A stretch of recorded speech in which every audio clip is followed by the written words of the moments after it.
estival aussi à Paris, on gagne 0,38%, 6513 points, ou au contraire, vous voyez des courants, là, des mouvements sous-jacents intéressants? Et les petits mouvements, on est évidemment en situation d'attente, hein, vous le précisiez il y a quelques instants, jusqu'à vendredi, ça risque d'être un peu le cas, mais il se passe des choses quand même, globalement, c'est pas complètement estival, ne serait-ce que si on regarde du côté du futur CAC 40, il y a un petit peu d'intérêt qui s'est construit depuis 6400 points, et jusqu'à hier soir, pour atteindre des niveaux de 6400, enfin au-delà des 6500 points sur le futur, on a construit plus de 15 000 contrats. Donc il y a effectivement un peu d'intérêt, c'est plutôt soutenu, même si on peut déplorer des volumes un peu moyens.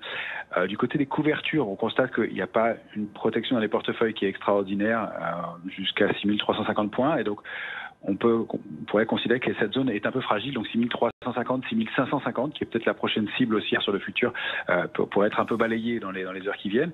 Mais globalement, il y a de l'intérêt. Et ce qu'on voit aussi, c'est de l'intérêt sur des valeurs comme Total Energy, un intérêt qui se dément pas depuis quelques séances, avec un peu de volume. Et même si c'est timide, c'est quand même travaillé et assez entouré. Et puis on le voit sur des valeurs comme Airbus, qui déclenche un mouvement important depuis la semaine dernière, avec toujours du soutien et un intérêt qui est toujours soutenu aujourd'hui.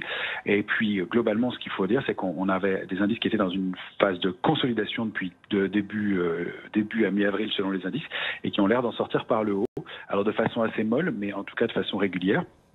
Et donc, on a un peu d'intérêt qui se crée avec des indices comme, bien sûr, l'Eurostoxx, où on a franchi le niveau de 4034 points, qui était important, avec un appui très important sur un niveau historique qu'on n'avait pas réussi à franchir depuis 2008, qui était 3857 points. Donc, on est allé rechercher ce niveau pour prendre appui et aller accélérer et franchir une résistance intermédiaire.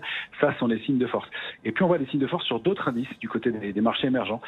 C'est ce qu'on regarde aussi. On a pris des positions sur des indices comme l'indice brésilien, le Ibovespa, pour lequel on voit un potentiel de hausse d'une quinzaine de % possible. Et puis on voit des mouvements aussi intéressants du côté des indices en Inde.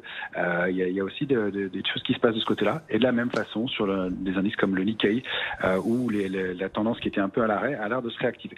Donc on a pas mal de choses à faire. On voit qu'il y a une tendance plus indicielle que stock picking qu'on proposait depuis quelques temps, qui peut se remettre en place, même si on ne s'interdit pas d'intervenir que sur des titres comme on l'a indiqué, comme Total Energy, ou alors même des plus petites valeurs, des titres comme Kerlink qui proposent des solutions dans les infrastructures réseau et internet qui nous intéressent aussi, et puis sur des paniers de valeurs autour des matières premières qui effectivement présentent aussi de l'intérêt en ce moment. Merci Romain Daubry, et voilà, ces détecteurs de tendance et de potentiel sur les différents